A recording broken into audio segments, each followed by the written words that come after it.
Hi everyone! A combination of vinegar and baking soda can help remove pesticides and wax from produce.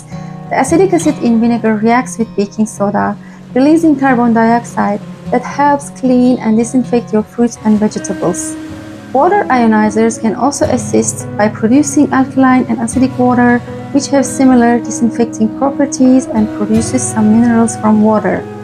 Start using these methods today to keep your produce cleaner and safer for your family.